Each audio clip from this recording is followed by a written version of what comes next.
Good evening, everybody. Thank you for joining us today. My name is Asha, and I'm part of the IIHS Word Lab team. And along with the IIHS Library team, we host public text every month. Just before we begin the session, just a few housekeeping rules for everybody. If you have any questions, please use the Q&A option on your Zoom screen. So we'll be taking the questions at the end. We'll also be recording this session, and we'll be putting it up on the IIHS YouTube channel. And if you want the link, we have that on the chat box as well. And if you'd like to stay updated to all the events that we do, including the future events for public text, please leave your contact details in the form link in your chat box. We have Revathi Suresh and Shalini Srinivasan with us today. And we'll be talking about Revathi's book. Revathi, over to you, please. Hi. How lovely to see you all here. Okay, Shalini, do we start with the reading? Is that okay? Yeah, I think we should start with the reading from the book, no? Okay. So just to give you all some context, In Now and Then is a sequel to a book called Jobless, Clueless, Reckless. It's a standalone sequel, so you don't need to have read the first book to read this one. But the reading that we're going to do for you, I'm not going to do the reading. I do not have a teenage voice. So the reading that Dakshayani will do for you is going to be from the bit where Jobless pretty much leaves off, which is with Kavya, who's the protagonist, moving away to live with her father and her brother in Amsterdam. So this is a little bit of Amsterdam for you. And yes, now over to Daksha, and she will read a passage from the book. Hi, everyone. Thank you, Ma, for implying that I have a teenager's voice, but okay, so here goes.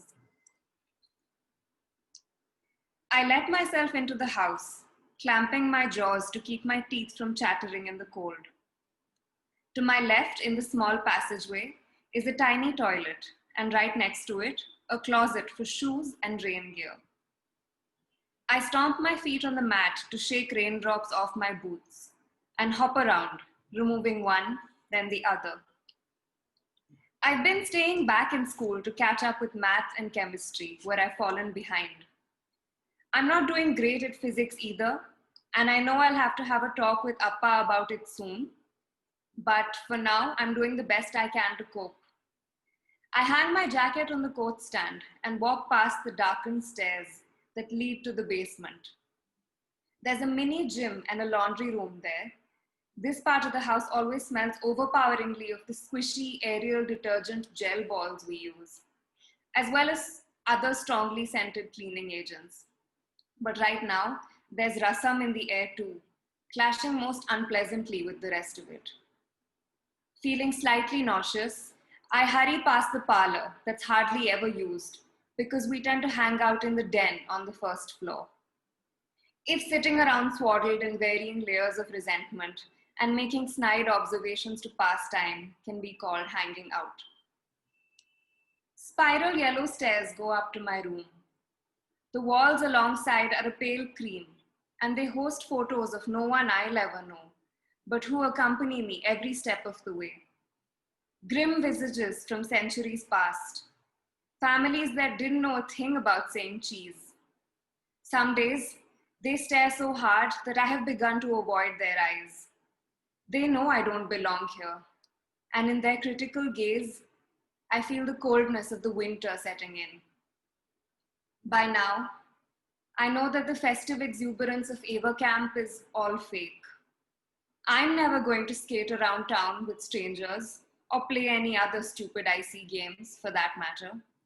Whatever made me think that leafless trees shrouded in mist with their bare arms reaching to graze the opaque sky was romantic.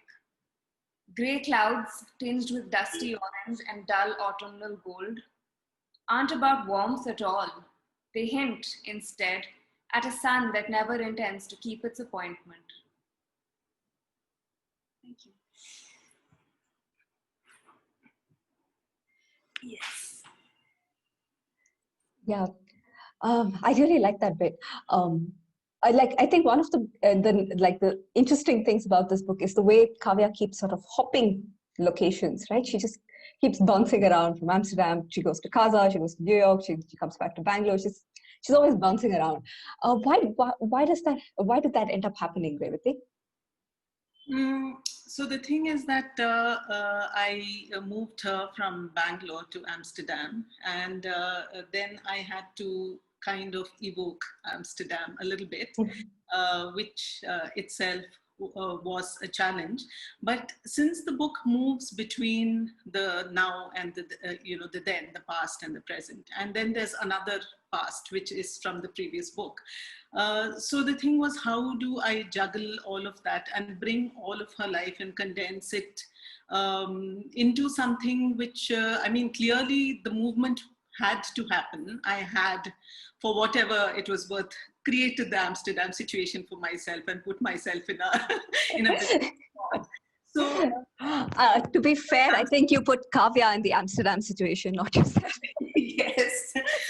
Yes, but Kavya just pretty much had to do what I told her to do. So from that point of view, so she's in Amsterdam and she's in Bangalore. And then there are bits where she leaves. There's a little bit in Rome, for example. And there is the bit where she goes to the mountains briefly. So yes, so the whole thing was, for me, I think, where I had created this kind of slightly claustrophobic world in Jobless, where she was pretty much confined to a township-like thing. I think I just kind of wanted to widen that world a little bit for writing convenience, as well as to, I think, show probably movement in the book in many, many ways. Because I think it's a book that moves, in many worlds. So yes, so that was how that ended up happening. Yeah, one of the things that I first liked about Jobless, and that I also like about In Now and Then, is the way Kavya interacts with the city of Bangalore. Like she's so angry about it all the time, and it's is that how you feel, or is that Kavya? How did that happen? Oh, it's not how I feel at all. Very at home in Bangalore. I don't know. Did you see it that way? I don't see. In fact, there are bits in the book where there is clear yearning for a sense of home.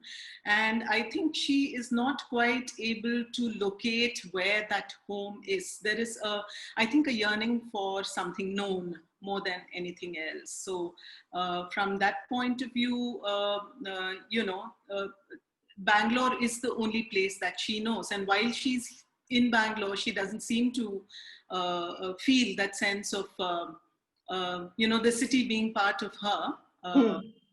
But she's angry for many, many reasons other than, the city is only one part of the way in which she reveals her angst. But the thing is really that she's looking to locate herself somewhere in the world, and I think it's that. I don't think that anger is against Bangalore in a personal way. I don't know. I feel like there are sections where you could say it's personal, but I think also she's in general she's an angry character, which makes her very entertaining to read. Did you feel that she was bleeding over into you when you were writing it? She is angry, I think, for good reasons sometimes. Sometimes, yes. I don't know. I mean, I just feel that I had created a kind of an anxious character to begin with, and I couldn't simply smooth that over simply because her life wasn't getting that way. It wasn't getting easier, or it wasn't suddenly miraculously resolving itself. So, and I think all of that just keeps building up in her. I think the fact that she keeps seeking connect from the people who are around her and finds that, kind of lacking is what probably keeps making the anger, as you call it, keep, build up inside her all the time. And there's that parallel dialogue that she keeps having inside her head, which is the bits that I had most fun with. And yeah, those are some of the most scathing bits, so I can see why. yes. So, yeah, I could really let myself go there. So, yeah, I had fun with that. But yeah, so I think it's a very flowing thing. Her emotions, the reason why she feels the way she does, is all connected with really how her life is kind of unraveling around her. So I hope that kind of answers the question as to why her Yeah, I mean, anger. No, I mean, in that sense, I mean, she's very much a character of our times, right? Like our world is full of angry young women, and I feel like she's very much like. Yes. So my a major question I had for you was, like when we think of coming of age novels, like when I was growing up, I was reading things like, To Kill a Mockingbird, right? That was coming of age. What does that mean to you, like writing today? So the whole coming of age thing, I mean, I can't recall the last coming of age I read actually many years ago. So it's not really my, the genre I go to, or, what I read. I do not read what I write about. And even this happened by chance. It wasn't that I intended to go out and write a coming of age. So I just felt that in the first book where I think one could at the most describe it as slice of life, I could see that there were some loose ends that needed, tying up. And that was only revealed to me over a period of time. I didn't kind of instantly feel that, oh, this is something that needs to be done, kind of a thing. So, and the only way that I could think of moving this book forward in a way that would be a conclusive kind of a thing for me was to have some growth there, something, some realization, a sense of your place in the world, or a moving on, or the thing is that as you grow older, hopefully something in the world clarifies or doesn't around you, or there is a moment, at least, where you feel that, okay, this is a turning point, and where to from here. It's not necessarily a pleasant turning point, or but it's something that makes you move forward with a certain sense of having experienced something. So from that point of view, definitely, I mean, this would be a coming of age novel, and Jobless most certainly not. No, I see. I do see what you mean. I mean, one of the things that struck me about the way the story happens is, there's multiple of these potential turning points, right? And half the time, Kavya just sort of stomps off in a huff, or just moves cities very quickly before someone can make her deal with things, and then she just pushes off. And so, so instead of that tension getting dissipated, it's just building up. So yeah, so was that a sort of deliberate thing you built up? Well, one was the need for pace, where I couldn't let something flag, and I had to keep the pages going, because this is also, the bigger book in terms of number of pages than Jobless. So I had to keep it going and not allow a sag to happen. So I just felt that it would be one, I think, important to, if there was a build up and a crash, to also keep that moving and not dwell on the crash, because that would, I think, have affected the way I wrote the book. So I think that's the reason why, in one way, I don't know, now that you're saying it, the fact that she moves places often, before or after a crash. So I don't know, I don't think I thought of it that way, but it just that way. Yes, there is, I guess, a sense of constant motion. So yeah. So that I think I did it for pace more than anything else. Okay. I mean, that makes sense, I guess. Talking of place, I was wondering if you would read out a little bit about of Kavya's ex-home in Bangalore, which is one of my favorite fictional places. So please. Right away. Yeah. So this is something again where I might have to introduce it to people who may not have read Jobless. So Kavya in Jobless lives in this place called Grand Canyon. Now this happened because I think when I was writing it, I was just seeing a number of these, apartment, very large apartment townships or whatever they're called, coming up in Bangalore, and they were called things like Palm Beach and Wimbledon, and maybe they wanted to entice, NRI buyers, maybe they wanted to evoke a sense of There's a county castle somewhere on Banirghata Road, which is, I'm very attached to it. So I think I was basically trying to have fun with that. So Kavya lives in this place called Grand Canyon, which is basically named after, it's got some 52 apartment blocks or something, and each one is named after a state in the US. So and Kavya lives in Kansas, and people live in whatever, like Alaska or whatever. I mean, Washington, or and there's a lot of confusion around that because there's Washington State, and there's the Washington DC, and then there's New York the state, but there's also New York the city, and so I kind of had a little bit of fun with that. So the penthouses are named after, the posher places, New York City, or, Sunset Boulevard and stuff like that. So that's where Kavya lives, but I finished having my fun with that in the first book. So out here, I just call it GC. In Now and Then, it's just called GC for the most part. So I'm going to get back Shiny to read out a passage from In Now and Then, where she is, visiting Vinay and she's visiting Vinay's parents, basically.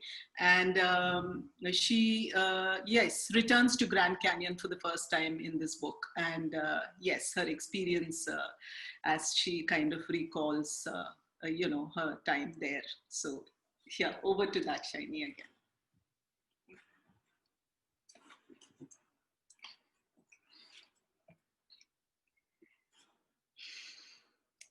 We drive in through the gates into what used to be such familiar territory. And immediately, my childhood is all around me, and my eyes fill up just seeing the places I used to haunt.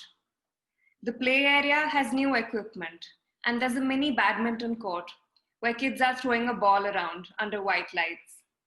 The lake, nothing more than a small puddle really, smells rank. Oh, that thing is so dead. It's a floating corpse.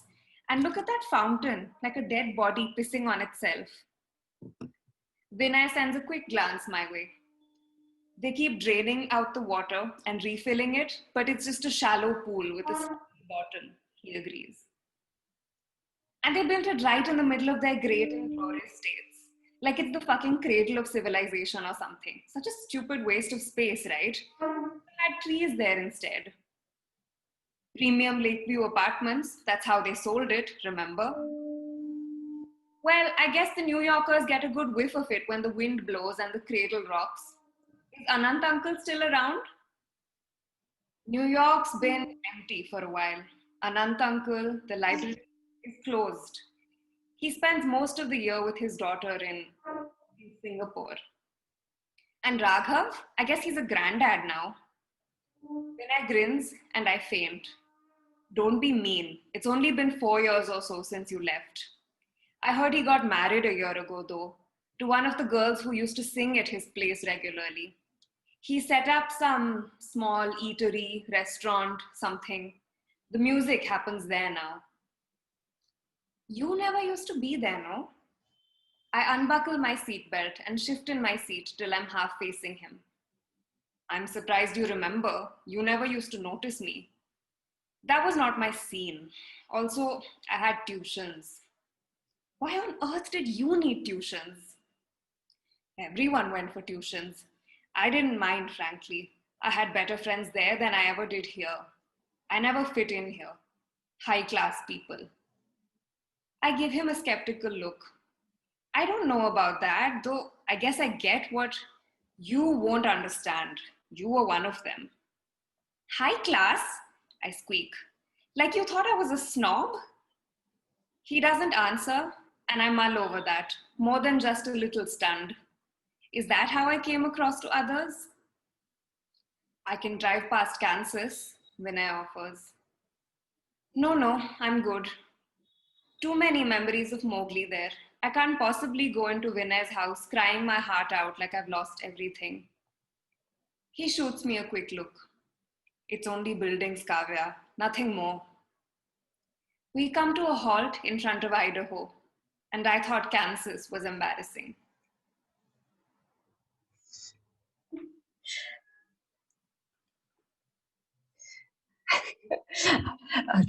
Lots of funny bits here. I wanted to ask a little bit about, well, first about Kavya's entire deal with education, because, she goes to a farm school in the first book. And then in this book, she's suddenly flunking out of everything. And she's hanging out with Vinay, who's the guy who's sitting around saying, oh, everyone goes for tuitions. And he's very serious, and so's her brother. So how did you sort of play with this whole strange education thing? So that's the thing, right? So she in Jobless, her only thing seems to be that she wants to pass her 10th standard exams, and I kind of met a lot of kids who feel that will somehow be this huge door that opens out for them if they get their board exams right. Somehow their life will kind of turn out okay, and they would have achieved what there is to achieve. So it was part of that, I think. So so that whole anxiety around education is something that I see a lot around me even now.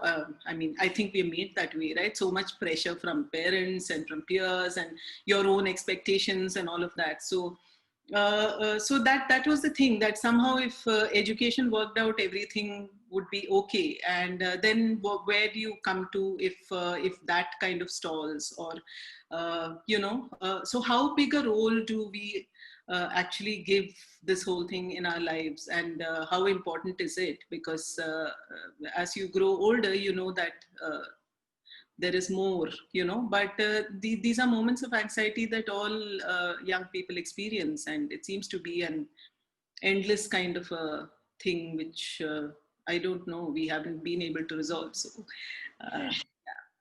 yeah, and in this book we get to meet a lot of Kavya's father, who's very much on the if you don't do well academically, your life is over spectrum of this belief system, right? Yeah, so could you tell us a little bit about him? So you don't really see Kavya's father in the first book. This is where you see him. So I was kind of curious about him myself, because at the end of the first book, everyone was like, "Oh, hero! Oh, how wonderful!" Yeah.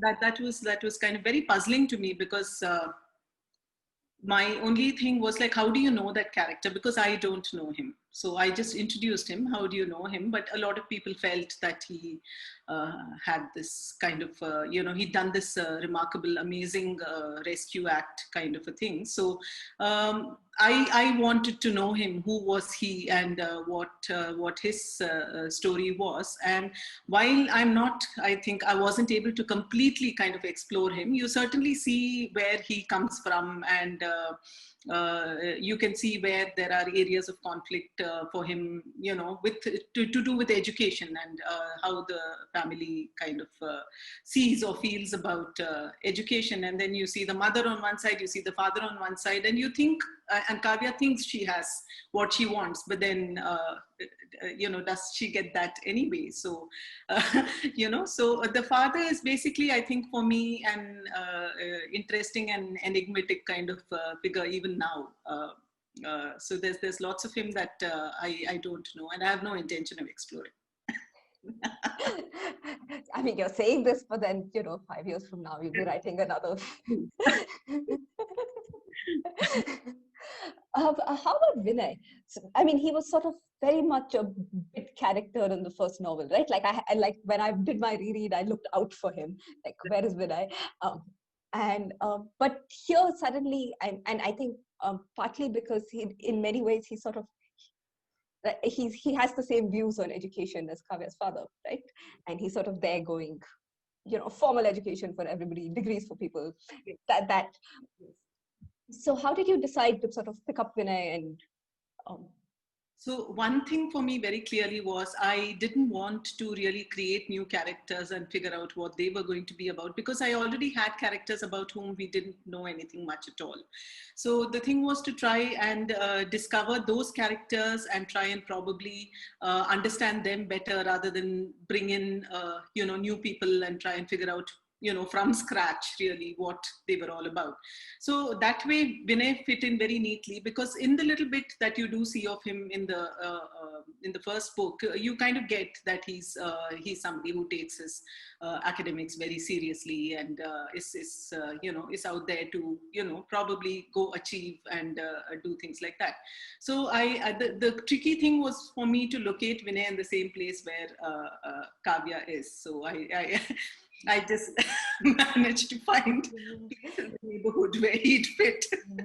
So there he is in CERN, about which I know nothing at all. But yes, he's there and conveniently close for me to kind of bring him in and play around a little bit with that scenario, of bringing him back. Because the interesting thing is that in the first book, Kavya doesn't notice him either.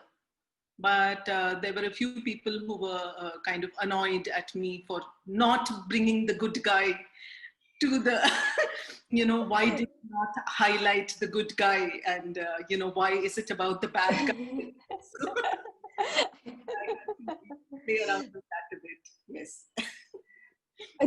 I mean, talking about the good guy, I just wanted to ask you a little bit about how Kavya's sort of dealing with romance, right? Because it's this sort of slightly ominous presence in this book. I think also in Jobless a little bit, but I don't think I'd call it a romance. What would you call it? So for the purpose of the book, sure, it's a romance. It's a very important hook for me, as a writer, where I create situations between, two people where you can explore that. And it's one of the things that draws a reader to a book. I'm aware of that. So I had my fun with the romance thing here. And I think what I wanted to clearly challenge myself with was how do I create two different kinds of scenarios and not have people speaking the same way or interacting the same way or coming from the same background. So in that sense, I had a lot of fun with it. But again, in the sense of romance and the way that I see it played out in real life, because I took a lot of inspiration from really what I was seeing around me. So what is that romance anyway? I find that that bubble breaks very quickly when you actually enter into the idea of relating with somebody romantically or say with your heart, then it's a really difficult thing because personalities get in the way. So that is what I was interested by, not what people say or do, or the flowers and the chocolates and the how you express or how we are shown it to be expressed in films or in books, but how it really happens in real life. And I do feel that it is for many people a very stressful kind of an experience, romance. So I wanted to, I think, capture some of that stress. Or is it because you have great conversations with someone that you necessarily gel on other levels? Or, what is the experience of being with someone actually like?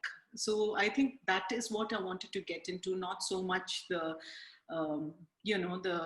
the pretty aspect of romance. So I think it's a good word you use. It is kind of an ominous kind of a thing because it's there and it seems exciting, but then you don't know what's going to come of those situations and whether they are always going to be necessarily an outcome that you had looked forward to or hoped for in that sense. So yes, so for me, romance is a hook. I write it because I know readers will. No, but I mean, Kavya herself also seems to, I mean, it's a hook for her as well, right? She seems to want it, but, periodically decides that no, it's getting too much or it's not her or whatever. So I found that very interesting, the way she keeps going, okay, I want this, and then she quickly like backs away. So yeah, I think what she's looking for, like I said, is connection. She basically wants somebody who she can really, really relate with. And I think if it had worked out with a friend, she would have been happy, but she's not able to make friends very easily either. So she's just looking for the familiar, and she hopes that the familiar will bring her comfort, and often it doesn't. So which is, again, the way it is in real life. You kind of think that something is going to make you happy or give you a sense of place or home, but you find that when you're actually there, it's not what you're looking for, or not what you need even. So a lot of, I mean, my inspiration I really drew from the way I was kind of watching lives being led around me, and watching the struggle that people have with just being able to maintain friendships, leave alone relationships. So yeah, I think that's where I took a lot of my inspiration from. Talking of friendships, I think, I mean, one of my favorite parts of It Now and Then was Kavya's not quite friendship with Lara, right? And they're both great characters, right? Because they both have very strong views on everything. And there's this little bit where I can't remember what they were talking about, but Kavya says, "Oh, it gets very sort of she feels like she's being threatened. She sort of says, oh, it's like Lara's rifling through my mind without asking me for permission." I don't remember the exact words, but something like that, which I found very interesting. Could you just like what sort of like not quite friendship are they having? Yeah, I think the thing is that she, again, her search for that ideal friend, I think she realizes by the end that there is that ideal friend that she's looking for. I mean, the onus is on her really, and how much she puts out of herself, and how much of herself she reveals to be able to find that friend. And she finds she is not able to do that. And in the case of Lara, where she's kind of starstruck, but also suspicious, which she isn't so much in the first book. She's always hopeful that Lara will reach out. And yeah. I think here she approaches Lara with suspicion, and with, the walls already up in front, so that she can face Lara's probe and probably, repel. So the thing is that she has great affection for her, and she's very fond of her to the extent that she's capable of being, fond of a friend in that sense. But she also, is deeply suspicious of Lara's motives, and what Lara might actually want from her, and what she's going to do with that information anyway. So she's not, I think, ideal friend material. That's a terrible thing to say about your protagonist. All the time. So when she's looking for friends, I think a lot of that is not going to happen. You can see not give herself to friendship, even if it's somebody that she knows from back then. I mean, in general, I feel a lot of Kavya's relationships with her family as well, right? They're very barbed. There's this, yes, this sort of guarded, yes, half the time, like and like it's in her writing voice, right? She feels like she's going into war with them. Yes. If you could just. So the thing is that you already know that she has a difficult relationship with her mother in the first book. Like I said, the father was also. So one thing, the easy way out probably would have been to, not easy way out, but to make the father completely problem-free, and he's so amazing and lovely, fun to be with. I mean, 2 pages, the book is over. I have nothing to write about. So yeah, I mean, then she's come of age. That's it. We're done. Yes. So what could I create there then to give? And then what are those situations that cause friction in the family, the 4 of them? So clearly the mother and the father have their walls up too, and which is probably where the kids get it from. So the 4 of them are, like she describes at some point in time, we're like boxers, who's going to knock the other down first.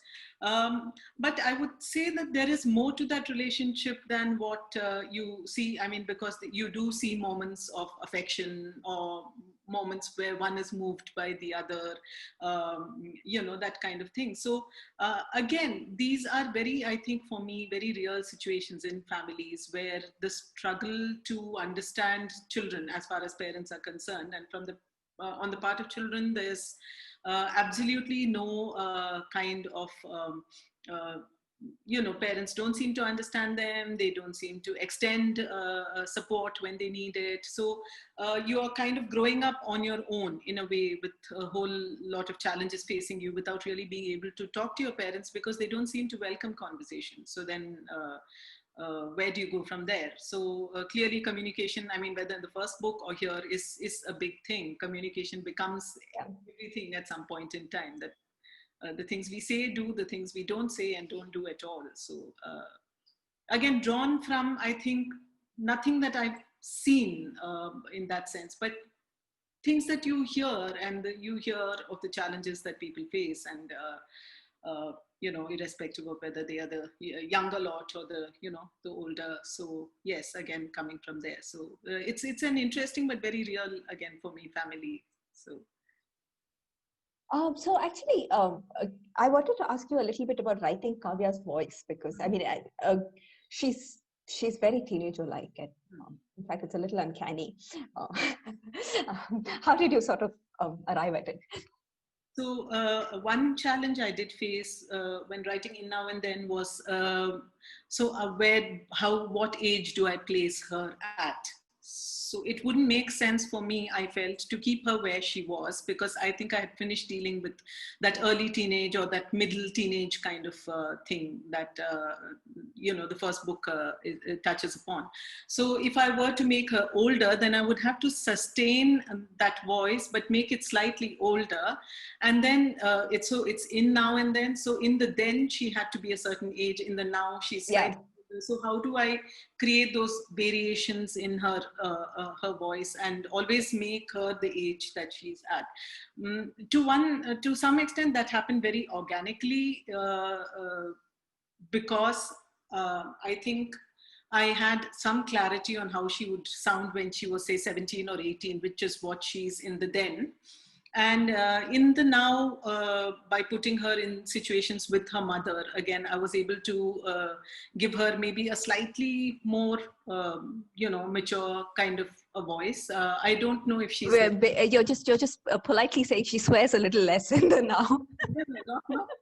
I don't think she swears so much around her mother unless her mother really pisses her off. But otherwise, she's like, she tries to kind of, because she's always negotiating that relationship with her mother. So she doesn't really want to keep, challenging that with language, I think, of all things. There are other ways that she thinks of to irritate her mother. But I think...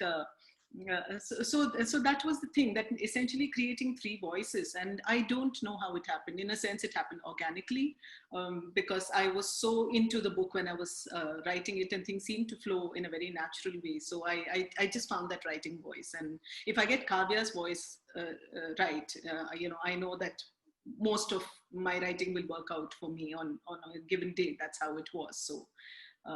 Yes, I rely on Kavya's voice very heavily to move, things forward. No, I mean, and also in a sense, the whole story comes together because we see it through Kavya's eyes, and she's hugely unreliable, right? She's like, she's seeing things only from her point of view, like you would if you were in the way that we all see our lives. It's always exclusively from our point of view. We are not really looking at perspectives and saying, oh, right, I have a 360 degrees on this and let's all be cool with each other. No, you're only looking at your hurt, your feelings, your emotions, and oh my God, look what they did to me. But I think to a slightly different degree than the first book, where it's exclusively her in such a very rooted teenage way, so full of, look at my life, it's all rubbish and it all sucks. And the same here, but at least here you have the others giving it back to her, and and being there and more visible. So even if she's essentially the same and still looking at herself, some of that self-absorption is cut, a little bit out by the way that others kind of come back and tell her things once in a while about herself, which she may or may not want to hear. And I think also about themselves. I think a lot of the most effective bits are where the way she's imagining her, particularly her parents, right? But when that suddenly it turns out that she and we have been reading them completely wrong because of her filters. Do you have any favorite unreliable narrators in fiction? Like, is this something you read? Is that how Kavya showed up? You know what? I read a lot of crime fiction. I'm so and full of unreliable narrators. Yeah. You're never really going to get, and that's part of the thrill of it, right? But the thing is that for me, I don't really like to read the kind of books I write. So that's not my thing at all. So I don't really look at, but usually in a first person narrative, you will find that degree of unreliability because you're hearing things or seeing things only from the point of view of the person who's telling it to you. From that point of view, I would say that I don't think her thing as an unreliable narrator is a deliberate thing. It's simply the way she's seeing the world, and she feels it very intensely and in a very kind of an emotional way. And she's not really one of those jolly kind of, let's have a laugh about this and move on kind of. Not at all. I mean, we frequently get other characters looking at her and going, you're really intense. I mean, I think that's one of my favorite running gags across the books, right? Someone will suddenly look at Kavya and go, why are you so intense? And she's so taken aback, right? Because it doesn't occur to her that she's being intense. Did you also feel like when you were building the sort of all the minor characters, how did that happen? Did you plan them, or did they just pop out? Well, I think when it came to Amsterdam, they just kind of happened. I needed to create 2 or 3 characters in school, and I just like in one shot wrote the bit about school, which I had great fun with because I don't know what schools look like in Amsterdam at all. I mean, I have no background on that, but I just created this, whatever international school-like thing, and created 2 or 3 characters there who I found very entertaining for till however long they lasted. Then there are small characters who come through the book who I kind of really liked. There's one at the party, towards somewhere towards the end of the book who I really liked. So I think it was all to do with trying to show that slightly expanding world around her. She's no longer homeschooled, so she clearly has to meet people. So if she's meeting people, then who are they, and how real can they be, in her life? Where would you get to meet such people? Because I brought her to Bangalore, but again, there she's with her mother. So what is the potential there for her to, meet her and interact with new people? So then, I had to create situations where I could put those small characters in, and I had a lot of fun with that, of creating small, and it's nice because people have come and told me that even the small characters make sense and they're also nicely edged out. So that's kind of nice. That's nice. Who's your favorite of the the non-main characters in this book? Oh, I like her friends in school. Me too. School. And like I said, there's this character towards the end who I like. There's this domestic who comes and goes. There's all that thing of class that happens very clearly, so there's the domestic who comes and goes, or the domestic help at her aunt's place, all of them really. I really like all of them, and I do wonder about their lives. But I just, the thing was to try and create, I think, real, but I didn't have the space to do more than sketch them out, and I didn't really have the space to fill in all those characters because I was so focused on the central characters and giving them, their life and their, so that we could finally at the end of this book see those people the way that we couldn't see them at the end of the first book. So I liked all my small, I like all the characters in my book. I don't feel negatively about any of them. Are you saying there's nobody you enjoyed writing the terrible things about? No, that was part of the fun of the writing, of course. But at the end of it, I just love them all, and I feel really sad if somebody came out here.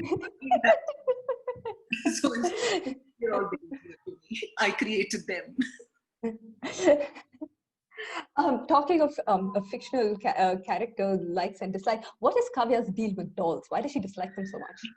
I think that actually comes from something that is more rooted in my kind of experience. So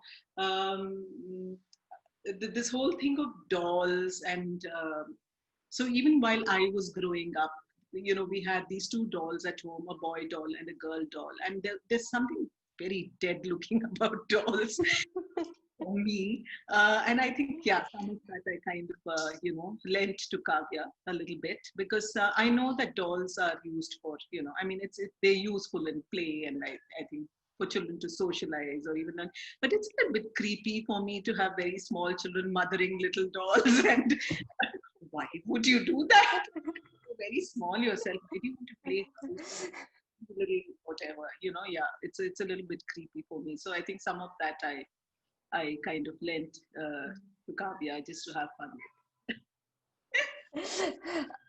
What do you, I mean, like the dolls, what's your favorite sort of random little detail you threw into books? Like the dolls, random little detail. Offhand, I'm not able to really think of, what, the heron that comes and sits at her window. Yeah. So all those little elements that you see on the cover, the store, the store where she and Vinay kind of visit. So many places on Sampige Road where you see those kind of shops, where. Yeah. The framing kind of places. So all those little elements that you see on the cover are really part of those little details that I threw in, and which for me added at one, where the chapter otherwise would go on in dialogue, where I felt I could introduce this to just give that little bit of richness and detail, in pockets. So yes, so all of those things that you see on the cover really mean a lot to me in terms of what I got out of writing those bits. So, who's your favorite fictional character who you haven't written? Haven't written. Right now, my mind is so empty of any kind of a fictional character, and I think there was this time when I really wanted to write romance. But I'm so bad at it because somehow reality always comes in the middle, and I know romance doesn't happen. No, I would suck at romance. I would be so bad at it because yes, it doesn't really, it doesn't work out. I want to create that lovely, heart, happy kind of thing, but it always falls apart, and I'm so bad at that. Somehow rotten things will happen, and all of it will. So yes, I mean, if I really want to write something, it would be a really nice, feel-good romance. But yeah, no, I don't think that's going to happen. I think of everyone in Now and Then, only Mads and her husband are more or less happy. Well, I don't know what happy means really in the context of a relationship, but I guess they kind of settled into a comfortable kind of they've been together for ages and they are comfortable with each other, which lots of people are.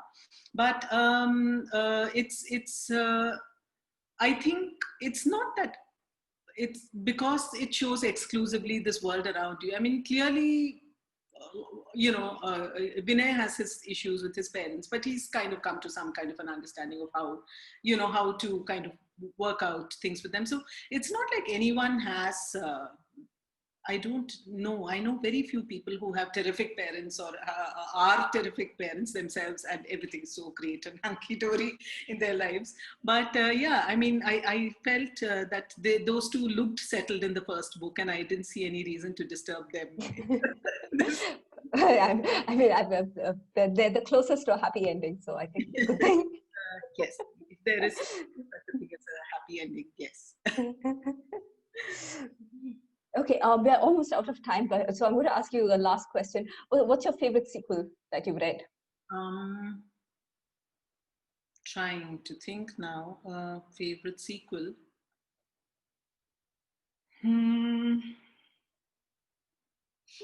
No, I'm looking at Daksha for inspiration here. I think she's better ideas books I've read than any book I've spoken of as a sequel, which I enjoyed.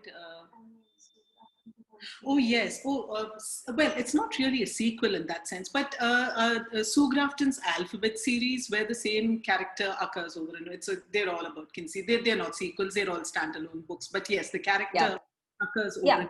And that way, I think all detective fiction. Like I said, I always go back to crime because that's what I read voraciously. It's very satisfying. I also like crime recommendations for all of us, please.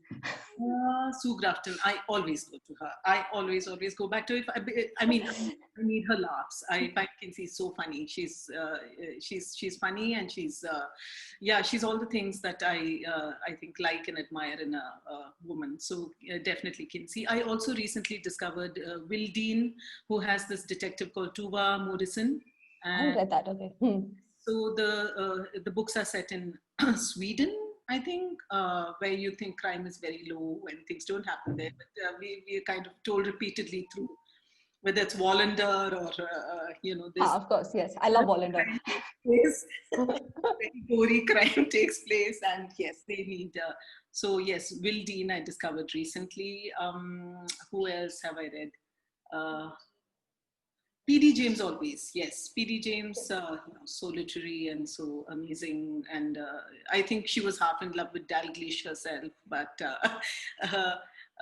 yes. Yeah, I mean, I find that a little off-putting, actually. Yes, absolutely. He's not even close to my favorite character in the series. Not at all, yes. But I like her mysteries. I don't like how she kind of looks up to Dalglish, but I like the mysteries. I do not like Elizabeth George at all, but I did like her mysteries. I mean, the couple I read, I liked, but again, that idea of the super detective who the author is half in love with doesn't work for me. So I will go back to the female detectives. Wait, okay, there's questions coming in for you. Maitri asks, while writing, did you have a lot of ideas that you wanted to incorporate into the story? And if yes, how did you edit or pick the ones that eventually made it into the book? I think I wrote I think I was determined to stick with the characters I had. Now, yes, any number of situations could have happened with them, but I don't think I overwrote at any point. I didn't go off track and say, oh, well, now I'll have to get the scene out of the draft I wrote. For all you guys out there, Shalini was actually the first one to read the draft of In Now and Then, and I think she will agree that it's, other than the tweaks I made to probably make it a little bit more tight or relevant to what the world we're living in right now, it was pretty much that. So I didn't really have to edit out scenes because what's the fun in keeping on writing one lovely scene after the other and finding out that so you have to, I think, write with focus at some point in time. Otherwise, you're going to get lost in your own characters a little bit. So no, I don't think I wrote scenes that I had to leave out, or I didn't do that. No. So you plot it out first and then write it, or are you a what's the word I'm looking for? Organic writer. Plot it out, but I did write it chronologically in exactly the order in which it appears in the book, because I needed to. So I realized that I'd created this timeline situation for myself where I would have to be in the past and the present and keep making references to that other past which is not in this book. So I needed to keep that order for myself. So I wrote chronologically. So that clarity kind of helped me to unravel the plot as it went along, though I wasn't very clear always what was going to happen in the next chapter. So that would depend on what people said to each other. A related question from Subhashri. She says, I'm curious, was there any major chunk that you removed after writing it? Not really, not really. No, I didn't. I didn't remove chunks. I wrote a whole bunch of really horrible drafts before this happened, but that was years ago. And I could clearly see that wasn't working out. I wasn't able to get a fix on Kavya's age, for one, you know. So should I continue with her in her teenage, or should I make her much older? And if so, what age? And would I be able to catch Kavya's voice of the older? So I had to just junk all of that and, you know, start with exactly the point where, you know, you feel she leaves India and then what happens next. So, so that's what I did. So I wrote a bunch of really terrible drafts, which no one should look at.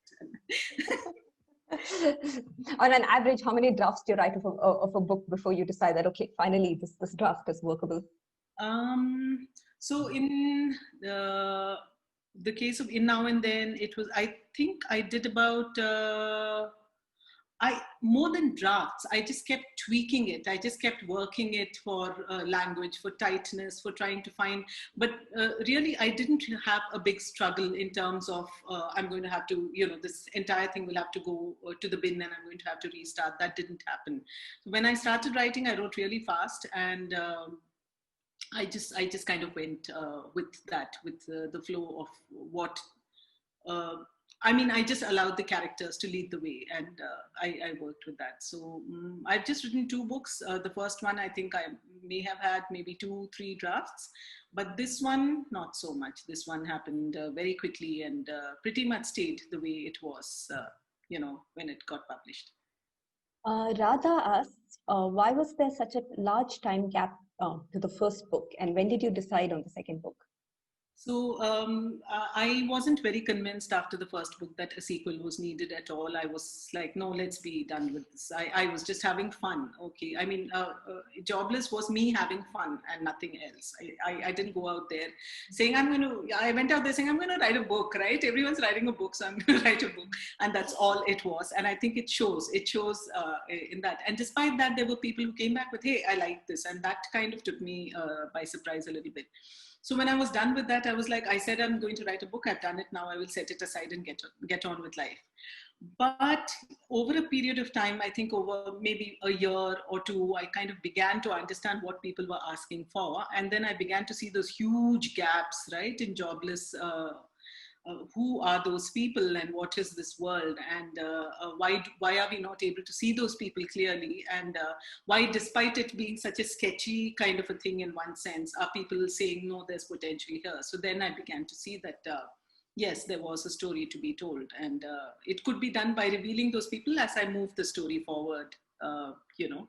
So I think I was into my 3rd year after Jobless before I began to think seriously of writing a sequel. But like I said, I wrote really junky drafts. We've all been there. Yes, yeah, so embarrassing. It's like, I would read it to probably slap myself awake from whatever. If I ever get into that place again, yes, I will read those drafts to give me a reality check. But otherwise, no. But 2017, once I did start writing this book, I found I was able to write it in one shot in about 9 months. So yes. Kamala asks, question from Kamala and Shashi actually. The young characters' dialogues are very genuine and realistic. Did your children help in any way with this? My children, to some extent, but it was also the way I was hearing other kids around me talk, right? I would walk past schools when I was walking my dog. Here in Malleshwaram, there are lots of schools, and I would watch the way kids talk to each other, and the way they that casual kind of, you know, swearing. And it's so influenced by this whole American thing, right? The movies they watch, the serials they watch, or, you know, whatever. And they would like be in that world in a bubble almost, and you could walk past and listen to a whole bunch of interesting things. So that's where I got it from. My children are very well behaved around, not swear. A little different now, but they didn't when they were young. Not the age, not the Jobless. That chart shop stretch near MES, is that where you're eavesdropping? Yes, that's one of the places. Yes, I also find that very useful for eavesdropping. BP Indian. I mean, you can stroll all around Malleshwaram and get the feel. Question from Varsha. Do you think old adult stories can be fun and interesting? And do you think you'll write one someday about a woman the age of Kavya's mom?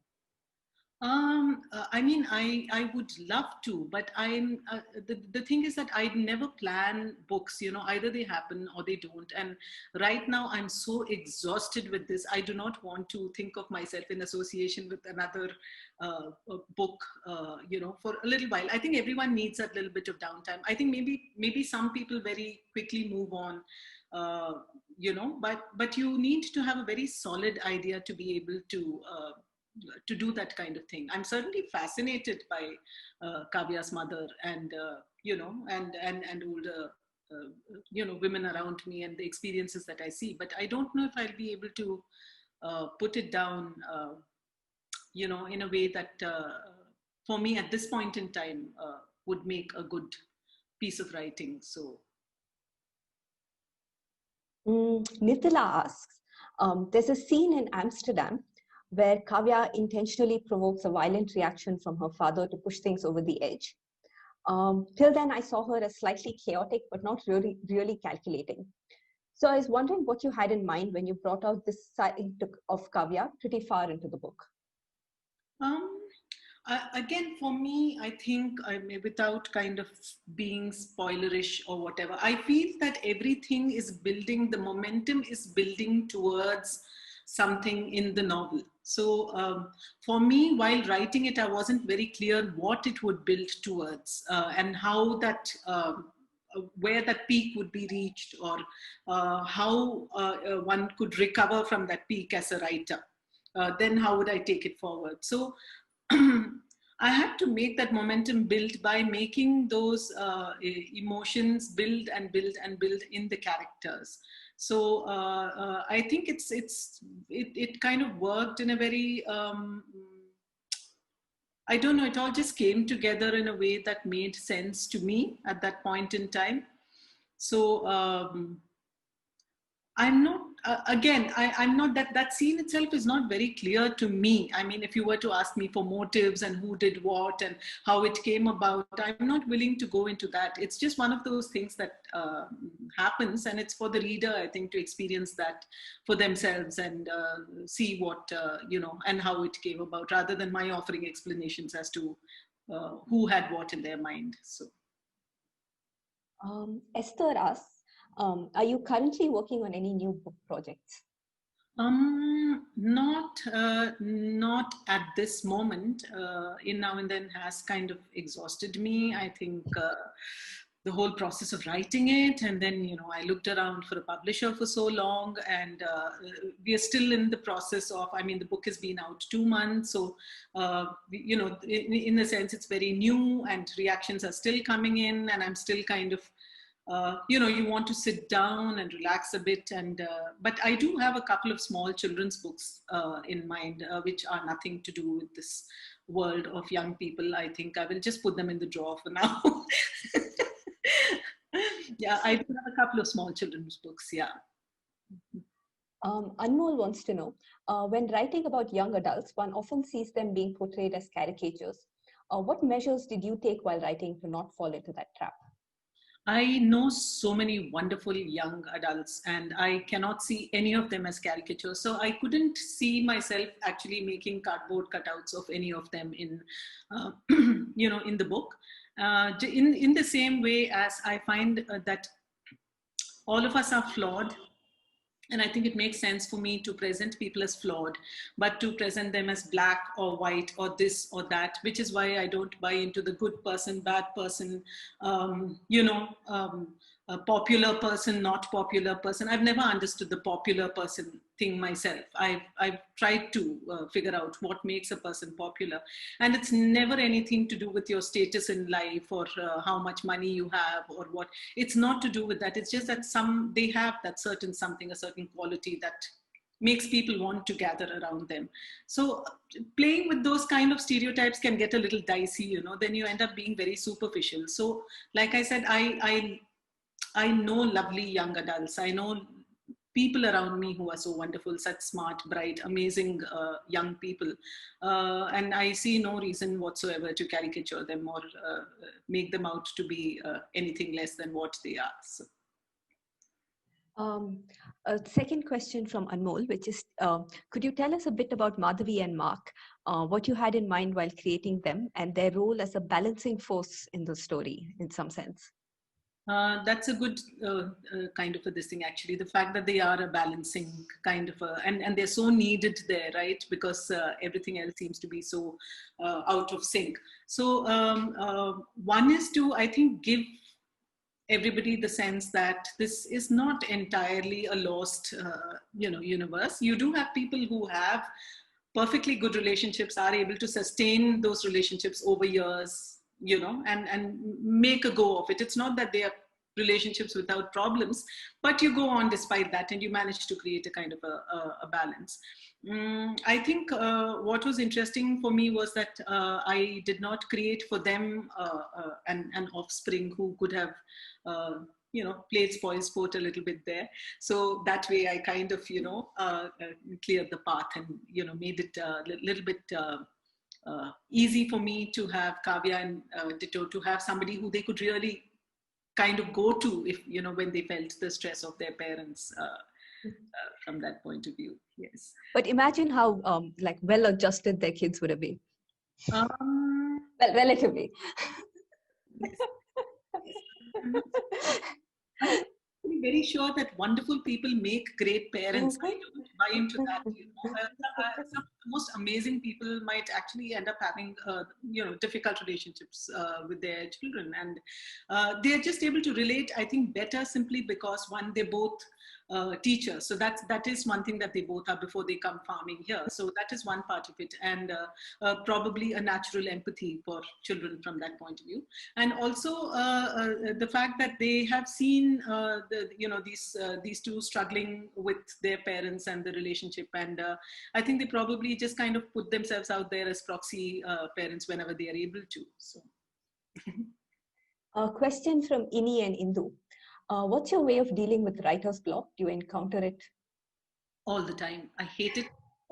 It's a stupid shit that's stuck in my head for years and years. I encounter it all the time, and yes, what do? I just pretend I'm not a writer, and I get along with the cooking and cleaning the house. That's my way of, and saying that I was never meant to write anyway, and that was it. And I've done my bit for the world now. Put a very minor book out there, and be grateful, folks, and I'm off to do,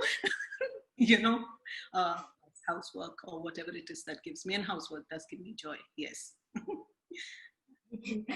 Vidya asks, we need more books with protagonists navigating life as young people in their 20s, as against being teenagers. Did you make a conscious decision to have Kavya as a 20-year-old, or did that just happen organically? So like I said, it's located in the then and the now. So I couldn't possibly have her continue as, as a 17-year-old and keep taking that thing forward. So she had to move. I feel, yes, that there is a strong need for, and I mean serious novels about people in their 20s, not these cardboard cutouts, not the stereotypes, not the ones that show them binging on alcohol or drugs or whatever. It has to go, because often that's what you lean towards. Like, let's show them being totally trashed. But is there a real novel for real people who are out there negotiating this world and trying to make a go? Because it's such a messy world, right? It's such a terrible, terrible world. And, I think there is the space for that novel, and it has to happen. And we have to move beyond pigeonholing books as YA or not YA, because people ask me that and I'm so uncomfortable. I don't know. Would the age of the protagonist make it a YA novel? I don't know. There are so many grown-ups around her who play an important role, and they are not YAs. So why would it be a YA novel just because your protagonist is? So we need to move beyond labeling, beyond pigeonholing, beyond kind of trying to say, where does this fit into my publishing program? This is not quite the age that I'm looking at. Come back with a better age and we will look at your manuscript. We need to move beyond those kind of, we do, and have serious novels about people in their 20s.